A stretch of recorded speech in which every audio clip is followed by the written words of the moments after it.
All right, folks, this is a tarot reading for Aries, Sun, Moon, or Ascendant for the month of February 2019. And so we start off with these three cards here, giving us the past, present, future. And then we're going to move around the rest of the spread and explain the other cards as we go. So in the past, we have the Mother of Swords. This is like the Queen of Swords, basically. Okay. And so we find that in the past, there was some kind of perhaps friction with a motherly figure in your life or your actual mother. We also find that more psychologically, what's weighing on you is that on some level, what you thought you knew has been kind of turned upside down, so to speak, or something is stagnant, something that you believe in or that you hold to be true has become stagnant and is sort of tying you down. We have the Two of Pentacles, and symbolically speaking, it's almost like each pentacle or wing is one of the cards on either side. So this is a case where during the month of February, you're going to be kind of struggling to make a decision as to what direction to go in. You can either go forward or backward, of course. And it's also a situation in which you may feel somewhat uncertain or stagnant regarding kind of basic decisions about life and about which path you want to take, right? You can fall back into an old pattern of behavior that either involves an impressive mother or motherly figure, or may just involve sort of a stagnant set of ideologies or beliefs that weren't really contributing to your life anymore and whatnot, and that need to be left behind, right? Or you can go into the future and kind of explore things in a more, I guess you could say, taboo kind of way, meaning that the Hierophant reversed is very much to me, it's a symbol of expanding your horizons and studying things, but kind of in a less traditional manner than the Hierophant usually refers to. In this deck, it's a crow or a raven, which is definitely a harbinger of wisdom. The ravens and the crows are associated with Odin in the Nordic traditions and associated also with the void. So they're kind of like messengers from beyond and whatnot. And so in this context, right, it's painting this picture of the Hierophant as somebody who's sort of smacks you into reality, I guess you could say. So you're kind of potentially heading toward like a radically different way of understanding reality and a radically different way of exploring reality. The Fool card, which ties everything together, is basically, beckoning you towards new horizons, new ways of being, right? That are just totally innocent and uninfluenced. It's like and it's interesting too, because this artist chose to depict the Fool and the Hierophant both as birds. And we have another bird card here as well. So on the one hand, right, the Fool is saying, like, just be innocent, explore things. And the Hierophant reversed is really kind of, in a sense, there's an agenda here. Like, you may have an agenda to, find the truth or find the grand ultimate truth. But in reality, the problem with this, is that you risk basically going from one extreme to the other, right? I've seen people do this before where, they believed in certain things and then something happened and they broke away from that. And we see that happening here too with the Father of Wands, basically becoming, it's sort of like as this influence, whatever it is waning, the reason it's waning is because something more primordially powerful has been awoken within your spirit. And so basically the Father of Wands is saying that the reason that things are stagnant is because, in the past, quote unquote, something was awoken within you, something more powerful. Like you have sensed, in a sense, it's like you have sensed who you really are as like a fully formed person. And so now you are you can't really go back, right? But there is some tension and whatnot. Although I'd say the Father of Wands is more powerful than the Queen of Swords, at least in this context here. But my point is that you could risk running this, going into this other extreme, instead of just being like more pure and innocent in your exploration of truth and beauty, right? You could just sort of easily latch onto an ideology in a radical way, a different ideology, right? So on the one hand, this may have been a more like a more suffocating ideological environment. It could have been like an institution or a very traditional religion or political ideology or affiliation or something like that, right? Where you weren't even necessarily thinking for yourself. But this going into the future suggests that, yeah, you still may not be on the path toward thinking for yourself. You may just be on the path of joining a new, like, radical ideology, or adopting a new and radical ideology that appears very different from the old one, and maybe a little closer to the truth, but it's still an extreme, right? So this kind of reminds me of the people who, like, they find non-duality teachings. They find like Jiddu Krishnamurti or Ramana Maharshi or just Nisargadatta Maharaj, or any of these really like radical teachers who teach a doctrine of non-duality. And, these guys have many great things to say, and I'm a fan of them, actually. But the problem is the people will become so enamored by it that they'll become like a militant Advaita Vedantist or something, if you can imagine that. And I've encountered it. It's like where, nothing else exists but this one idea that everything is the supreme Brahman and everything is as it is, and there's nothing to do, and I don't have to do anything because I'm already perfect. And it's kind of like especially the followers of like Adyashanti can be really like this too. So the problem with that is that it's still a mental construct. It's not that it's untrue, but the idea that you exclude these other aspects of religion and teachings and wisdom traditions and stuff from your worldview can be very stifling. And that's why Sri Ramakrishna, who practiced many different yogic paths and was, a high master, he talked about how, even though, yes, the realization of jnana yoga is true, that, I am he, so to speak, which is basically like an identification with the supreme. Even though that's true, it's still, the path of bhakti and the other paths are still also equally as true.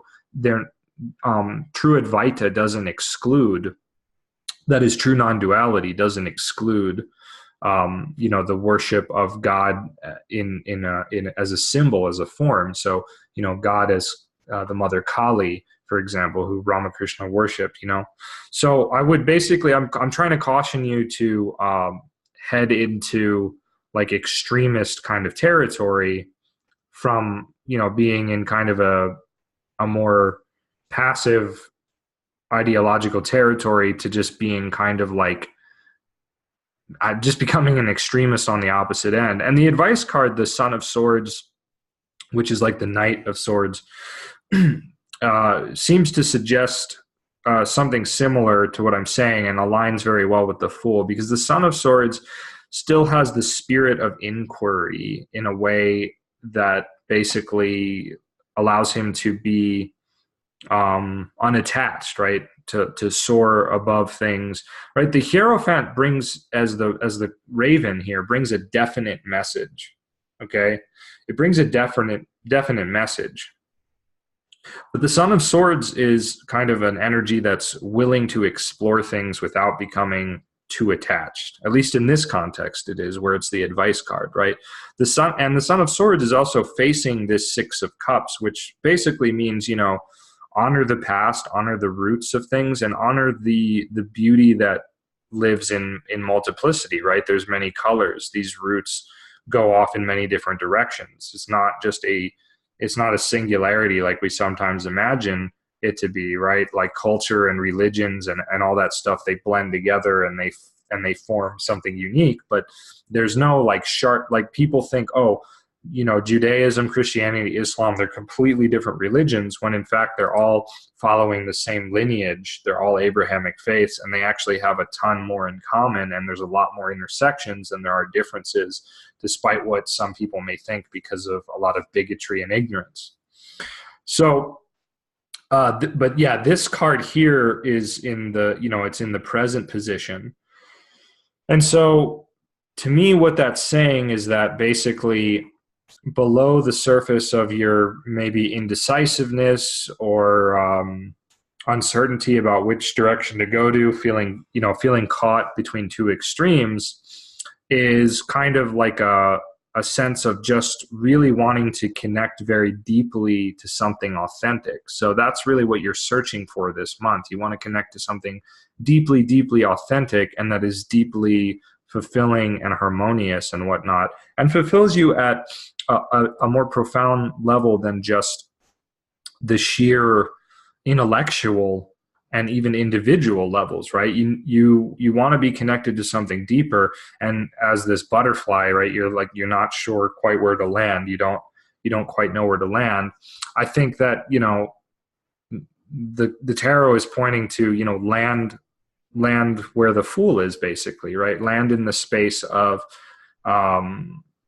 exploration, like honest exploration. There's a good episode of this show that I like, and I used to watch more often. It's Always Sunny in Philadelphia, where they get stranded on the way to some kind of animal benefit thing, and Dennis, one of the characters, Dennis, convinces this other character, Charlie, to, that it's good to just say yes to things, because Charlie's like, he's afraid of everything while they're stranded. So Charlie takes it to kind of an extreme, but it's like one of those perfect day kind of things. And so Charlie just says yes to everything pretty much, with the exception of a couple things that he definitely should not have said yes to, but he says yes to everything, and he ends up like winning a bunch of money, and him and Dennis have like a really great experience, and everything just works out like perfectly for them, right? So that's kind of the spirit here, is like, don't say yes to stupid things, but be willing to say yes to things that are unfamiliar to you, that will take you into like some unknown territory, that will get you out of your comfort zone, and just be willing to like go with that flow, right? That's where the butterfly or you need to go in order to sort of get to this sort of deeper, more fulfilling place, right? You're not going to find it through like logically planning things out this month. You're just not going to, right? You're going to find it by just like taking some risks and allowing yourself to like move with the tides. And then of course, if the tides start taking you all the way out to sea, that's maybe when you say, okay, I need to step back, right? So you don't want to go too far, but I don't think you can go too far here with this spread. So that's what I think it's encouraging you to do. And over here we have kind of the basic state that you're in, just beyond all this stuff going on. You've got the 10 of Pentacles, okay? And I don't really care that it's reversed. I don't think that's really that important here. But this is showing that you do have like a lot of abundance in life, and you do have, it could be financial abundance, but whatever it is, you have a lot of it, and perhaps you're holding on to it. The Mother of Wands is like sort of coveting her eggs. She's coveting, or she's protecting her eggs, right? She's protecting her investment, her creation, whatever it is. So on some level, you have a lot invested in something that you've been doing for a long time, and you're perhaps afraid to leave it behind, perhaps afraid to share it. But it's probably a good time to share with others. On the other hand, the reversed High Priestess, this is the High Priestess here, would basically suggest, again, a certain level of stagnancy, okay? A certain level of like not being open to the more chaotic, irrational sphere of life, right? So you're maybe a bit closed off at the moment for this month. And that may be also why there's such a duality here. There's such a strong duality here. and you feel caught between it because you're not really open to kind of the majestic flow of things that are not always understood by the intellect or the mind, at least right away, if that makes sense. So it's kind of just reinforcing the stuff we've already talked about, I guess you could say.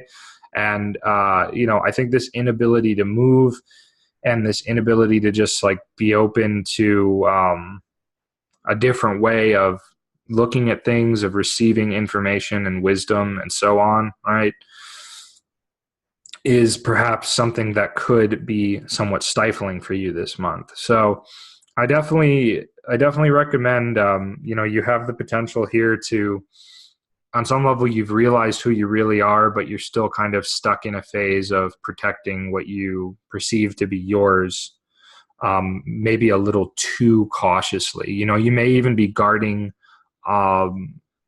wisdom and revelations that you feel like belong to you alone. But when in reality, these things don't belong to any of us and all of us at the same time, typically speaking. So, sharing is probably going to bring you a lot more happiness and opportunities this month. Sharing both your own abundance and perhaps your insights, if that is applicable to those of you watching this. So I think that pretty much sums it up from where I stand. It's a pretty cool month for you, in my opinion. A lot of really good opportunities, as long as you can kind of get out of that really dualistic way of thinking and being and so on. And that place of like really indecisiveness and whatnot, and holding on to what you have and that sort of a thing. All right, cool. So please hit like, hit subscribe, find me on Facebook, and check out my website for individualized readings and more. And otherwise, have a great February.